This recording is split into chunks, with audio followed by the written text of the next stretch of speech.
ইযা উলকু ফিহা সামিউ লাহা শাহীকাও ওয়া হিয়া তাফুর। যখন জাহান্নামীদেরকে জাহান্নামের মধ্যে নিক্ষেপ করা হবে, যখন জাহান্নামীদেরকে জাহান্নামের মধ্যে নিক্ষেপ করা হবে, ওই জাহান্নামে তারা নিক্ষিপ্ত হওয়ার আগে তারা জাহান্নামের বিকট গর্জন তারা শুনতে পাবে। জান্নাতীরা যখন জান্নাতে চলে যাবে, জাহান্নামীরা যখন জাহান্নামে চলে যাবে, তখন জান্নাত এবং জাহান্নামের মাঝখানে মৃত্যুকে আনা হবে একটা প্রাণী রূপে। সেদিন ওই মৃত্যুকে জবাই করে দেওয়া হবে। এই দুনিয়াকে যারা প্রাধান্য দিবে, আল্লাহর হুকুম, আল্লাহর আদেশ নিষেধ অনুযায়ী যারা তাদের জীবন গঠন করবে না, তাদের শাস্তিটা আমি একটু সংক্ষেপে বলি আপনার মনের মধ্যে আল্লাহর ভীতি তৈরি করার জন্য। আল্লাহ রাব্বুল আলামিন বলছেন, ওয়াল্লাযীনা কাফারু বিরাব্বিহিম আযাবু জাহান্নাম ওয়া বিসাল মাসীর। যারা তার রবকে অস্বীকার করে, রবকে কিভাবে অস্বীকার করে? আমি ঈমান এনেছি, আল্লাহর প্রতি আমরা বিশ্বাস স্থাপন করেছি, কিন্তু শ্রম আদায় করি না, কিন্তু রমজানের রোজা রাখি না, হজ করার সামর্থ্য রয়েছে, আমরা হজ করি না। তাহলে কি আল্লাহর প্রতি ঈমান আনা হলো? বলেন, ঈমান আনা হলো? আজান হয়ে যাচ্ছে, আপনার কাজ কি? আজান হয়ে যাচ্ছে, হাইয়া আলাস সালাহ, সালাতের জন্য আসো, হাইয়া আলাল ফালাহ, কামিয়াবির দিকে আসো, কল্যাণের দিকে আসো। কিন্তু আপনি কি করছেন? কাজে চলে যাচ্ছেন মসজিদের পাশ কাটিয়ে। তো আপনি আল্লাহকে অস্বীকার করলেন, কারণ যে আপনি ইবাদতকে আপনি অবহেলা করেছেন। আল্লাহকে শুধু মৌখিক স্বীকৃতি দিলেই হবে না, মুখে ঈমান এবং কাজে বাস্তবায়ন করতে পারলেই আপনি আল্লাহকে বিশ্বাস করেন, ঠিক কি না? কারণ আপনি মুখে বললেন যে হ্যাঁ আমানতু বিল্লাহ, আমি আল্লাহর প্রতি ঈমান এনেছি, কিন্তু নামাজ পড়েন না, ফজর সময় আমরা ঘুমিয়ে থাকি, বিছানা থেকে উঠতে মনে চায় না। তো কি আল্লাহর প্রতি ঈমান হলো? আর ঈমানের বিপরীত কি? কুফর। আর যে কুফরি করে তাকে কি বলা হয়? কাফের, তাই না? কুফরকারী। তো আল্লাহ তাআলা বলছেন যে ওয়াল্লাযীনা কাফারু বিরাব্বিহিম, যারা তার রবকে অস্বীকার করে, আযাবু জাহান্নাম, তার জন্য জাহান্নামের কঠিন শাস্তি রয়েছে, ওয়া বিসাল মাসির, তা কতই না নিকৃষ্ট প্রত্যাবর্তন স্থল। জাহান্নাম কতই না নিকৃষ্ট। আল্লাহ তাআলা বলছেন, ইযা উলকু ফিহা সামিউ লাহা শাহীকাও ওয়া হিয়া তাফুর।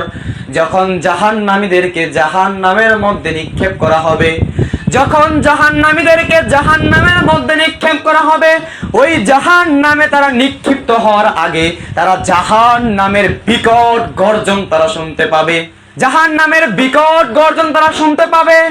ওই জাহান্নামের মধ্যে নিক্ষেপ করার পরে জাহান্নামের শাস্তি তারা সহ্য করতে পারবে না। জাহান্নামের শাস্তি সহ্য না করতে পেরে তারা বলবে, আমাকে মৃত্যু দাও, আমাকে মৃত্যু দাও। আল্লাহ রাব্বুল আলামিন পূর্বেই বলে দিচ্ছেন, লা ইয়ামুতু ফিহা ওয়া লা ইয়াহইয়া, সেখানে তারা মরবেও না, সেখানে তারা বাঁচবেও না। এটাই হচ্ছে জাহান্নাম। এই দুনিয়াতে বেঁচে থাকতে আমরা কি করি? মৃত্যু থেকে পলায়ন করি।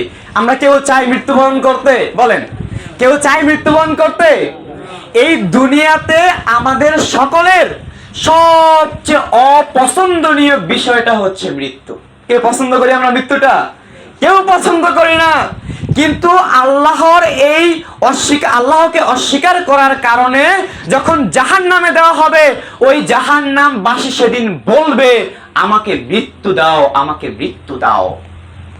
আল্লাহর নবী মুহাম্মদ রাসূলুল্লাহ সাল্লাল্লাহু আলাইহি ওয়াসাল্লাম বলছেন, কিয়ামতের দিন জান্নাতীরা যখন জান্নাতে চলে যাবে, কিয়ামতের দিন জান্নাতীরা যখন জান্নাতে চলে যাবে, জাহান্নামীরা যখন জাহান্নামে চলে যাবে, তখন জান্নাত এবং জাহান্নামের মাঝখানে মৃত্যুকে আনা হবে একটা প্রাণী রূপে। সেদিন ওই মৃত্যুকে জবাই করে দেওয়া হবে। একজন ঘোষক ঘোষণা করে দিবে, ওহে জান্নাতবাসী, ওহে তোমরা যারা জান্নাতে আছো, তোমরা চিরকাল এই জান্নাতের আরাম আয়েশ, জান্নাতের ভোগ, জান্নাতের এই নিয়ামত তোমরা ভোগ করতে থাকো, কখনোই তোমাদের মৃত্যু হবে না, কখনোই তোমরা এখান থেকে বের হবে না।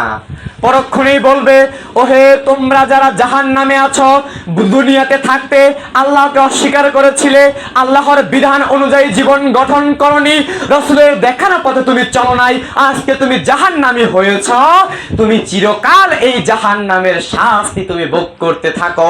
এই কথা শোনার পরে যারা জাহান্নামী, তাদের যন্ত্রণা, তাদের দুঃখ, কষ্ট, বেদনা আরো বেড়ে যাবে। হায় আফসোস, আমরা জাহান্নামী হয়েছি, এই জাহান্নামে আমাদেরকে চিরকাল থাকতে হবে। সম্মানিত উপস্থিতি, আমি আপনাকে কি করে বোঝাই এই দুনিয়া থেকে, এই দুনিয়ার চেয়ে পরকাল কত উত্তম, আমি আপনাকে কি দিয়ে বোঝাই? এই দুনিয়াতে আপনি আমি যা কিছুই দেখছি, এই সব কিছু হচ্ছে আমাদের জন্য, ভোগের জন্য, এই দুনিয়াতে বসবাস করার জন্য, ভোগ করার জন্য এগুলো।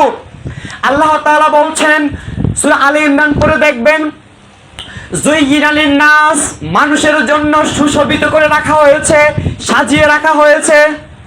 যুয়িনা লিন-নাসি হুব্বুশ শাহাওয়াতি মিনান নিসাই ওয়াল বানিনা ওয়াল কানাতিরিল মুকান্তারাতি মিনাজ যাহাবি ওয়াল ফিদ্দা والفضة والخيل المسومة والأنعام والحرث ذلك متاع الحياة الدنيا الله عنده حسن المآب।